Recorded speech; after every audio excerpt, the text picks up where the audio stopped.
Hello दोस्तों, कैसे हैं आप सब। आज इस वीडियो में हम बात करेंगे पोर्नोग्राफ़ी के बारे में। पोर्नोग्राफ़ी की हिस्ट्री क्या है, ये कहाँ से शुरू हुई और हमारे माशरे में इसके क्या असरात हैं और इसकी वजह से होने वाले नुकसानात क्या हैं। ये एक तारीख़ है, इसके बारे में आपको मुकम्मल डिटेल्स के साथ आज इस वीडियो में इंफॉर्मेशन देने जा रहा हूँ। ये असल में सलीबी जंगों में ये बतौर हथियार इस्तेमाल हुआ है इसका, पोर्नोग्राफ़ी का। सलीबी जंगों में क्योंकि यूरोप के जो ममालिक थे वो मुसलमानों के ख़िलाफ़ जंग कर रहे थे, उस वजह से जब मुसलमानों को नहीं कहीं हराया जा सका तो उन्होंने इसको बतौर हथियार इस्तेमाल किया। वो कैसे इस्तेमाल हुआ, उसकी तारीख़ क्या है, वो मैं आपको बताऊंगा और इसका हमारे माशरे पे क्या असर है और उस जंगों में क्या असर हुआ इस चीज़ का, वो भी आज डिटेल से बात करेंगे। सबसे पहले जो पोर्नोग्राफ़ी ईजाद हुई वो सुल्तान सलाहुद्दीन अय्यूबी के दौर में एक पोर्नो मुसव्वर था जिसने ये सबसे पहले एक तस्वीर बनाई ताकि मुसलमान जो नौजवान हैं उनमें ये चीज़ फैलाई जा सके। मुसलमान एक बाकिरदार इंसान होते थे पहले। उनका किरदार करैक्टर बहुत मजबूत होता था। वो शादी को भी इतना एंजॉय करते थे जितना कि एक बच्चा पैदा करने के लिए ज़रूरी होता है। इसके अलावा उनके दिमागों में कोई ऐसी बात नहीं होती थी। इस चीज़ को लेकर बाकी जो मुसलमानों के ख़िलाफ़ दूसरी क़ुव्वतें थी, उनमें यहूदी थे, दूसरे जितने भी उस वक्त के दूसरे मज़ाहब थे वो मुसलमानों के ख़िलाफ़ थे। वो चाहते थे किसी न किसी तरह मुसलमानों को शिकस्त दी जा सके। जिस्मानी क़ुव्वत पे वो हैवी ना आ सके क्योंकि मुसलमानों के पास एक जज्बा ईमानी होता है, और दूसरा जिस्मानी क़ुव्वत भी उनकी ठीक थी क्योंकि वो इस काम से बहुत दूर रहते थे। तो उन्होंने ये सोच समझ के एक चाल चलाई कि मुसलमानों में किसी तरह ये फ़ौरन वाला जो निज़ाम है उनके माइंड में सेट कर दिया जाए ताकि वो सोच कर एक तो जिस्मानी तौर पर कमज़ोर हो जाए, दूसरा जो ईमानी क़ुव्वत है वो भी ख़त्म हो जाए। पोर्नोग्राफ़ी या पोर्न फिल्में जितनी भी होती हैं, तस्वीर होती हैं, स्टोरीज़ होती हैं, ये अब जब पढ़ते हैं, देखते हैं या सुनते हैं, इनके दो असरात होते हैं। एक तो ये गुनाह है, गुनाह की वजह से आपकी ईमानी क़ुव्वत कम होती जाएगी, आहिस्ता आहिस्ता ख़त्म हो जाएगी। और दूसरा ये आपके जिस्म पे जो असर करते हैं, आप आहिस्ता आहिस्ता बर्फ़ की तरह पिघलते जाएंगे। जिस्मानी तौर पर मर्दाना क़ुव्वत के लिहाज से भी आप कमज़ोर से कमज़ोर तर होते जाएंगे। तो सबसे पहले एक नाम था जिसका ये जहन था या जिसका ये ख्याल था, हरमन उसका नाम था। वो एक यहूदी बंदा था जो कि यूरोप कंट्री में रहता था, और उसका ये उसके ये माइंड सेटअप था कि मुसलमानों को कमज़ोर कैसे किया जाए। उसने उस वक्त के जो मुसव्वर होते थे, जो तस्वीर कशी करते थे, नक्शो नगार बनाते थे दीवारों पे, उसने उस वक्त के जो माहिर किस्म के जो नक्शो नगार बनाने वाले थे उनको हायर किया, उनको बहुत ज़्यादा मुँह मांगे पैसे दिए, और उसने कहा कि आप लड़की की तस्वीर इस तरह बनाएं कि उसके कपड़े ना हों और उसके जो अज़ा हैं वो नज़र आएँ, और उन अज़ा को बहुत मखसूस तरीके के साथ उभारा जाए। तो वहाँ से पोर्नोग्राफ़ी की इब्तिदा हुई। उसको प्ले कार्ड्स पे, छोटे जैसे कागज़ के टुकड़े होते हैं या लकड़ी का बोर्ड होता है, उस पे उन्होंने उसको पेंट किया और उसको इस तरह फैलाया कि जहाँ पे मुसलमान नौजवान इकट्ठे होते थे तो उसके कुछ दूर फासले पे एक काफ़िला रुक जाता था, और ये बात मशहूर कर दी जाती थी कि इनके पास कोई एक ऐसी चीज़ है जो आप देखकर परेशान और हैरान हो जाएंगे। उस वक्त के लोगों को इतना नहीं पता था कि उनका जहन ये तसव्वुर नहीं कर सकता था कि औरत की जो तस्वीर होती है वो बग़ैर कपड़ों के भी होती है। तो वो बहुत एक जस्तजू या सस्पेंस वाला मामला होता। मुसलमान नौजवान धड़ाधड़ वहाँ जाके उनको देखते, वो तसव्वुर उनके जहन में बैठ जाता, फिर उसके बारे में सोचते रहते।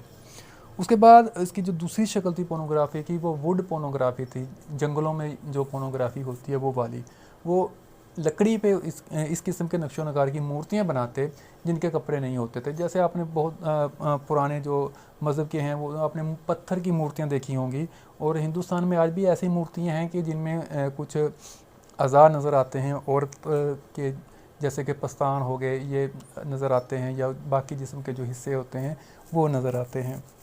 वुड पोर्नोग्राफ़ी भी फ्रांस में की गई, और इसका जो सबसे पहला एक पोर्न हाउस बनाया गया वो फ्रांस में बनाया गया। फ्रांस में बाकायदा एक जगह को मखसूस किया गया जहाँ पे ऐसे मुजस्मे जो लकड़ी से तराशे जाते थे वो ला के रखे जाते थे, और लोग इसको आकर देखते थे, और इस पर बाकायदा फिर उन्होंने एक टिकट भी रख दी। वो उस वक्त के दौर से उस हिसाब से चंद सिक्के होंगे या जो भी उस वक्त जो करेंसी होगी उसके हिसाब से वो पोर्नोग्राफ़ी एक ऐसा वुड पोर्नोग्राफ़ी एक बिज़नेस की शक्ल इख्तियार कर गया, जिससे लोगों को आमदन शुरू हो गई।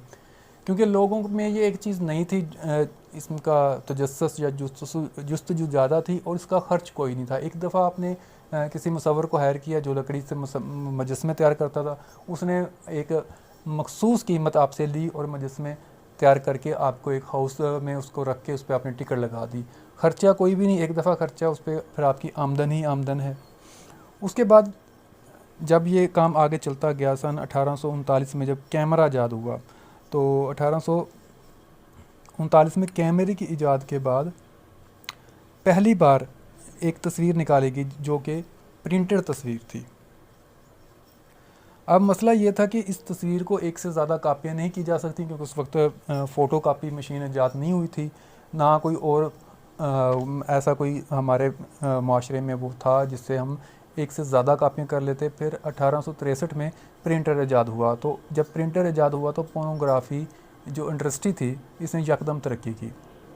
बहुत सारे प्ले कार्ड, बहुत सारी तस्वीर छापी गई, उनको बाज़ारों में मुख्तलिफ़ जगहों पे बेचा गया। तो ये एक मुनाफा बख्श काम शुरू हो गया।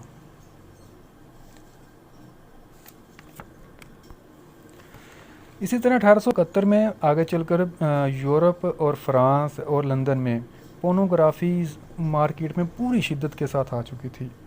1876 में वीडियो कैमरा जब ईजाद हुआ तो एक फ़िल्म जो रिलीज़ की गई, उस फिल्म को बनाने के लिए जो कैमरा इस्तेमाल किया जाता था वो 1 मिनट में 7 तस्वीर कैप्चर करता था।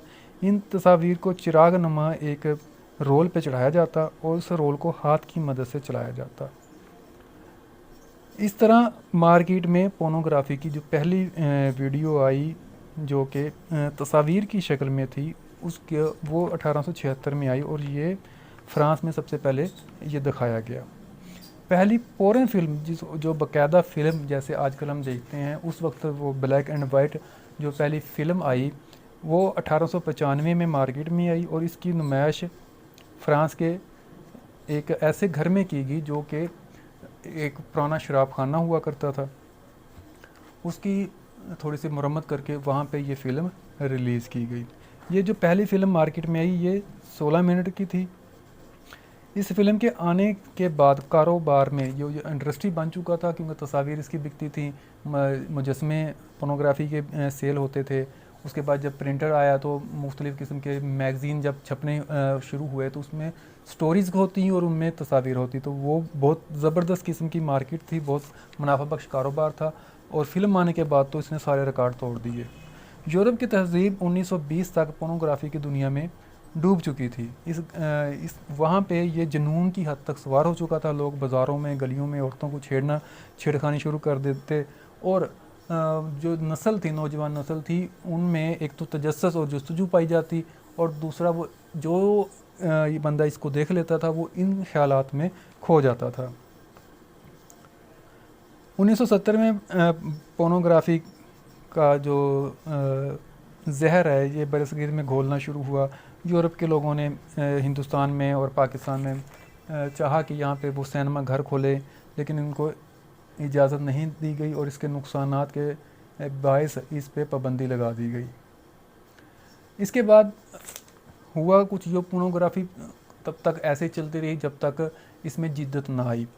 आहिस्ता आहिस्ता लोगों ने, जब सारे लोगों ने, यूरोप के लोगों ने, दूसरे लोगों ने ये एक ही फ़िल्म को, एक ही सीन को बार बार देखना और उसके बाद देखने के बाद उसको बोर होना शुरू हो गया। तो इस इंडस्ट्री को चलाने वाले जो कि अब मुख्तलिफ़ शक्लों में थे, वुड पोर्नोग्राफी वाले भी, प्रिंटर वाले भी, फिल्म वाले भी, सिनेमा वाले भी, जो इस इंडस्ट्री के साथ रिलेटेड थे या जिनकी तादाद अब बढ़ चुकी थी, वो सोचने पे मजबूर हो गए कि आवाम अब बोर होना शुरू हो गई, अब क्या किया जाए। फिर उस वक्त 1980 के करीब VCR आने से पहले पोर्नोग्राफ़ी में मुख्तलिफ़ कैटेगरी वाइज प्रोजेक्ट शुरू किया गया। आप जब भी किसी भी पोर्न वेबसाइट को ओपन करें तो वहाँ मेन्यू आ जाता है। मेन्यू में बहुत सारी कैटेगरीज़ होती हैं। आप कैटेगरी के लिहाज से एज वाइज कैटेगरीज़ होती हैं, एनल और ओरल सेक्स के बारे में जैसी कैटेगरीज होती हैं। इसके अलावा बहुत सारी वैराइटीज़ होती हैं। लातदाद किस्म की वैराइटीज़ और कैटेगरीज़ आपको हर साइट पे मिल जाती हैं। तो VCR आने से पहले ये कैटेगरियाँ मखसूस थीं चंद एक कैटेगरीज थी। तो उसके बाद जब ये VCR आया और ये काम बहुत ज़ोर से जब शुरू हुआ तो ये बरसगीर पाक व हिंद पाकिस्तान में भी आना शुरू हो गया। पाकिस्तान में इसको लाने वाले, बाहर से इंपोर्ट करने वाले इसको गलत रस्तों के ज़रिए लेके आते थे, कानूनी तौर पर ये अलाउ नहीं था, चोरी छुपे इनको लाते थे। और आवाम को, अगर VCR का दौर किसी बंदे को याद है, अगर नहीं है तो मैं बताता हूँ, पुराने दौरों में जब VCR का दौर था उस वक्त 150 रुपये तकरीबन VCR का किराया लिया जाता था। उसकी जो टाइमिंग थी वो ये थी कि आप उसको 12 घंटे अपने पास रख सकते हैं, या तो 12 घंटे वो दिन वाले अपने पास रखें या 12 घंटे आप रात वाले अपने पास रख सकते हैं। तो 120 से 150 उसका नॉर्मल रेट था, किराया था। उसके साथ VCR जो आपको किराए पे देते थे, वीडियो सेंटर्स बने हुए थे, वो आपको 4 इंडियन फिल्में देते थे साथ देखने के लिए। 4 इंडियन फिल्म उसके साथ देते थे। आप वो उसमें सॉन्ग वाले गीतमाला भी ले सकते हैं, कोई स्टेट ड्रामा भी देख सकते हैं, इंडिया की फ़िल्म भी आप उन चारों में आप देख सकते हैं। इससे ज़्यादा अगर आपने फ़िल्में देखनी है, क्योंकि 12 घंटों में अगर 3 घंटे की फ़िल्म है तो 4 ही देखी जा सकती हैं। इससे ज़्यादा अगर आपने फ़िल्म देखनी है तो आप उसका एक किराया पे करते थे अलग से। जो भी आपने VCR की कैसेट लेनी है, कोई फ़िल्म आपको अच्छी लगी इन 4 के अलावा, तो आप उसका अलग से किराया पे करेंगे, जिसका किराया 10 रुपये से लेकर 20 रुपये होता था। जबकि जब ये फ़ौरन फ़िल्में पाकिस्तान में आना शुरू हुई तो उस फिल्म का किराया जो VCR पे चलती थी उसका किराया 50 रुपये लेते थे। लोगों ने लालच के चक्कर में मुख्तलिफ़ किस्म की ये फ़िल्में मंगवाना शुरू कर दी, जिससे ये जहर पाकिस्तान में आम होता गया। आज जो मौजूदा शक्ल पोर्नोग्राफी या उस इंडस्ट्री की है वो बहुत ही ख़तरनाक है। ऐसा ऐसा इसमें जिद्दत आती गई, कैटेगरीज बनती गई, फिर इसमें मेल टू मेल जो जिनसी फेल है वो सर अंजाम देना शुरू कर गई, ये एक अलग कैटेगरी बन गई। ओल्ड एंड यंग, ये एक अलग कैटेगरी बन गई। मेल में बहुत सारी कैटेगरीज होती हैं जिनसी फेल करने के लिए, ओल्ड मेल और एक यंग बॉय। जिनसी फेल करने के लिए ख़वातीन में एक ओल्ड लेडी और एक यंग बॉय, या एक ग्रैंड पा किस्म का बाबा और एक यंग किस्म की लड़की, ये कैटेगरीज बनती गई। उसके बाद फिर ओरल आ गया, फिर एनल आ गया, इस तरह की काफ़ी सारी कैटेगरी बन गई। हम जो यहाँ पे वीडियो में बात कर रहे हैं तो ये आपको मैंने इसकी थोड़ी सी हिस्ट्री बताई है। इसके बारे में एक और रिपोर्ट बता दूँ, सन 1915 में गूगल रिपोर्ट के मुताबिक पाकिस्तान में तकरीबन 90 लाख पाकिस्तानी डेली इन साइट्स का विज़िट करते हैं, जबकि भारत में तकरीबन 6 करोड़ बंदे यानी कि लोग पर्सन रोज़ाना इन साइट्स का विज़िट करते हैं। 2013 में अमेरिकन एक रिपोर्ट जारी की जिसके मुताबिक 2050 तक जो मुस्लिम लोगों की आबादी है, मुस्लिम ममालिक की आबादी है, वो यूरोप कंट्री की आबादी से बढ़ जाएगी। इसका पोर्नोग्राफी का जो मकसद है एक हद तक आबादी को रोकना भी है। इसके अलावा पोर्नोग्राफी के देखने के बहुत सारे जिस्मानी नुकसानात हैं जो कि तरीक़ के हट से आजकल के दौर में भी उसके नुकसान ही हैं। हमारे माशरे में बेहयाई आम हो गई है। जहाँ बेहयाई आम होती है वहाँ पे गुनाह को फ़ैशन समझा जाता है, जैसे कि हमारे माशरे में आम है। इसके अलावा जो जिस्मानी तौर पर नुकसान होते हैं उनमें अज़ू का ढीलापन शामिल है, ख़वातीन में लकोरिया की बीमारी आम हो जाती है। उसके अलावा जो जिस्मानी सेहत होती है वो बिल्कुल घट जाती है, चेहरे पे रौनक नहीं रहती, खून नहीं बनता इंसान का। हर वक्त जब आप जितनी देर ये फ़ौरन कुछ पढ़ते हैं, देखते हैं या सुनते हैं तो आपके जिस्म में ऑटोमेटिकली जो आपके जज्बात हैं वो गर्म होते रहते हैं, आपके ब्लड की सर्कुलेशन बढ़ती रहती है, तो मुख्तलिफ़ किस्म के आपके जज्बात भड़कते रहते हैं। तो जब ये मुसलसल लगा रहता है तो एन टाइम पे बाज़ात एन टाइम पे शादी के बाद सुहाग रात को एन टाइम पे दोनों मियाँ बीवी में से कोई एक जो इस चीज़ का शिकार होता है वो फ़ेल सर अंजाम नहीं दे पाता। अगर लड़का शिकार है तो वो इस बीमारी की वजह से डिस्टर्ब हो जाएगा। अगर लड़की शिकार है, इसको बीमारी कहा जा सकता है, ये कोई इंजॉयमेंट वाला काम नहीं है। इंजॉयमेंट करनी है आप जाएं, घूमें फिरें, सैर तफरी करें, खाएं पिए, ये इंजॉयमेंट होती है। ये क्या हर वक्त आप फाश मवाद देखते रहते हैं, चोरी छुपे देखते रहते हैं, घर वालों से छुप कर देखते रहते हैं, तो ये फ्रेशमेंट या रिफ्रेशमेंट या ये इंजॉयमेंट बिल्कुल नहीं हो सकती। तो वीडियो लंबी हो रही है, उम्मीद है कि आपको हमारी वीडियो पसंद आई होगी। अगर आप किसी भी किस्म का कोई सवाल पूछना चाहते हैं तो आप कमेंट बॉक्स में कर सकते हैं। हमारे चैनल को लाइक और सब्सक्राइब ज़रूर करें ताकि हम इस किस्म की जो भी वीडियोस आप बनाते हैं आप तक पहुंचती रहें। इसके अलावा हमारे चैनल पे बहुत सारे देसी नुस्खे, अद्वियात और मुख्तलिफ अमराज के इलाज वगैरह और जहनी डिप्रेशन को कम करने के लिए घरेलू टिप और टोटके देते रहते हैं। इसके लिए इसके चैनल को सब्सक्राइब करें और बेल आइकन ज़रूर दबाइएगा। Thanks for watching. अल्लाह हाफिज़।